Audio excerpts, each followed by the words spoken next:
Buenas tardes, mi nombre es Diego Uriel Mota Martínez. Para este trabajo de tutorías les voy a hablar sobre el tema de etnocentrismo en la era actual que tenemos los jóvenes hoy en día. Bueno, la diversidad, pues, a lo que me refiero. Hoy en día los jóvenes quieren tener más libertades, tanto expresiones emocionales como hacia qué género van. Un ejemplo de esto sería como los marchas LGTB que hacen en todo el mundo, como los que hacen en Ciudad de México, más que nada.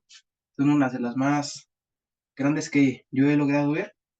También el lenguaje inclusivo que quieren meter, o simplemente cambiar las culturas, como lo que hemos visto, no sé si han visto hace un mes o unas semanas, un chavo se quería postular para político en el presidente, pero la sociedad no quería cambiar eso. Decían que era muy pequeño, que su mente no era abierta. Eso es a lo que yo me quiero referir. Voy a leer un concepto que encontré. Muy bien. El etnocentrismo es la tendencia a considerar la propia cultura como superior a las demás, lo que puede llevar a la discriminación y al rechazo de otras culturas. Este fenómeno ha existido desde hace siglos, pero en la era actual se ha intensificado debido a la globalización y a la facilidad para comunicarnos con personas de todo el mundo. En este sentido, es importante analizar cómo el etnocentrismo afecta nuestras relaciones interculturales y cómo combatirlo para lograr una convivencia más justa y respetuosa.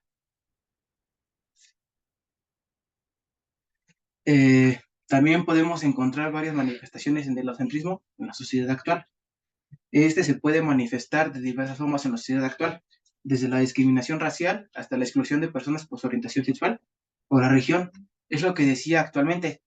Hoy en día los jóvenes quieren que la sociedad acepte hasta qué género son, o inclusive las personas, los hombres o mujeres que se quieren cambiar de hombre a mujer, de hombre a hombre, o solo con su género vestirse igual de mujeres, los hombres de mujeres y las mujeres de hombres. O como por ejemplo la serie que sacaron con el Papa, los hombres, las mujeres, que,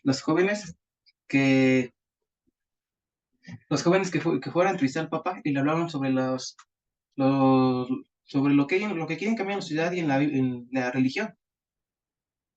También se puede observar en la forma en la que algunos países imponen sus ideologías y costumbres a otros sin tener en cuenta su diversidad cultural.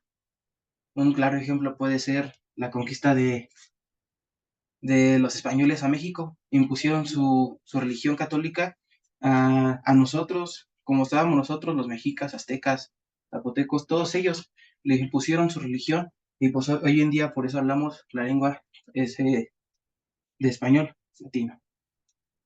Y por lo tanto es fundamental tomar conciencia de estas manifestaciones y trabajar juntos para erradicarlas, fomentando el diálogo intercultural y respeto por las diferencias.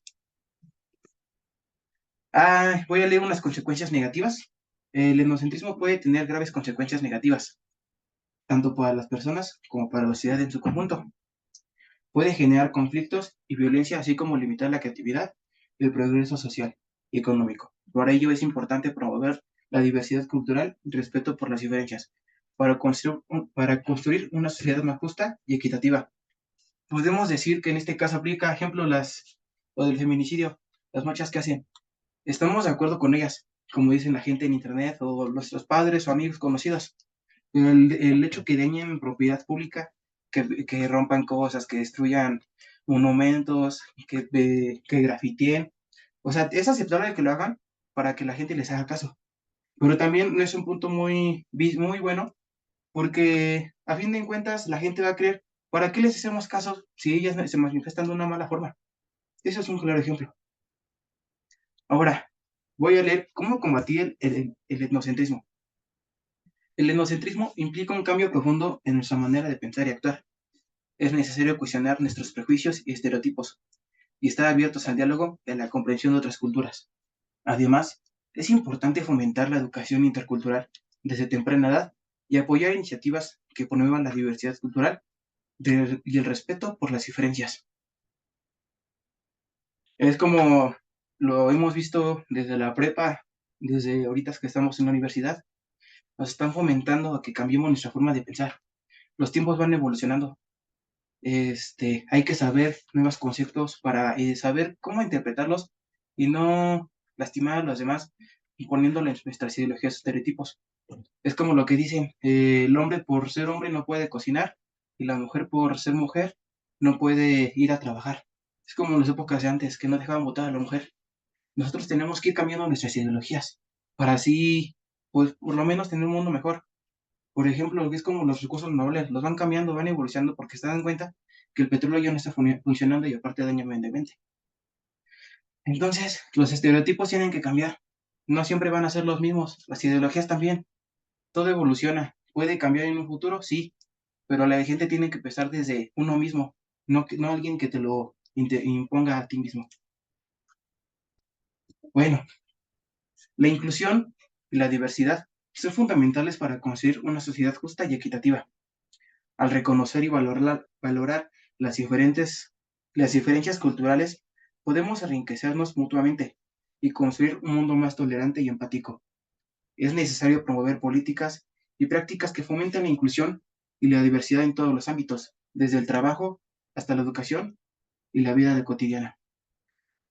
Esto nos quiere decir que hoy en día podemos hacer, sí, como siempre han hecho pláticas, pero también hay que saber cómo hacerlas. Por ejemplo, a mí desde la secundaria primaria nos iban a dar pláticas sobre la importancia de la inclusión o la diversidad. Pero hay veces en las que los niños, pues, obviamente como son niños y les dicen cosas habladas, no interactúan, ellos se aburren y no van a hacer caso.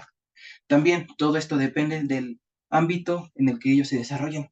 Si el ámbito en casa, de la sociedad en el que ellos se desarrollan es malo, va a afectar mucho su forma de pensar y su forma de actuar.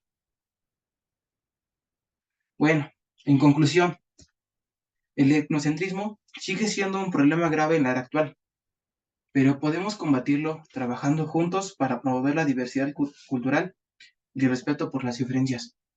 Es necesario tomar conciencia de la manifestación del etnocentrismo en nuestra sociedad y trabajar para erradicarlas, fomentando la inclusión y la diversidad en todos los ámbitos de la vida.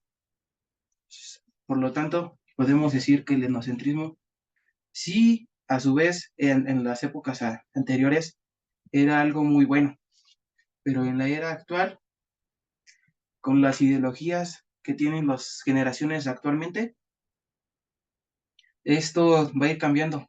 Es como nos decía nuestra maestra de herramientas intelectuales. Nosotros pensamos que somos una generación de cristal, nos dicen que somos una generación de cristal, pero ¿realmente lo somos? Nosotros pensamos porque nos lo dicen, pero nosotros no somos una generación de cristal. Nosotros no somos frágiles, no somos débiles. Nosotros podemos ser la generación que queramos, pero tenemos que cambiar nuestra forma de actuar y pensar. Pensar de manera racional, no emocional. Es como lo que hemos visto nosotros en clases. La manera racional es lo que te diferencia en actuar y pensar de una buena forma. Las emociones te dejas dirigir por tus impulsos, por el enojo, la tristeza, por las emociones.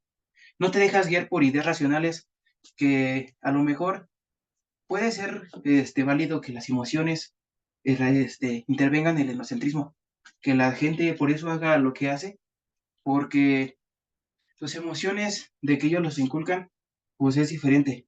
Pero hay que pensar de manera racional cómo es que afecta a la sociedad, cómo es que afectan nuestras culturas y tradiciones, y también ir cambiando nuestros pensamientos para que el egocentrismo no aplique para toda la vida. Y bueno, eso sería todo. Gracias.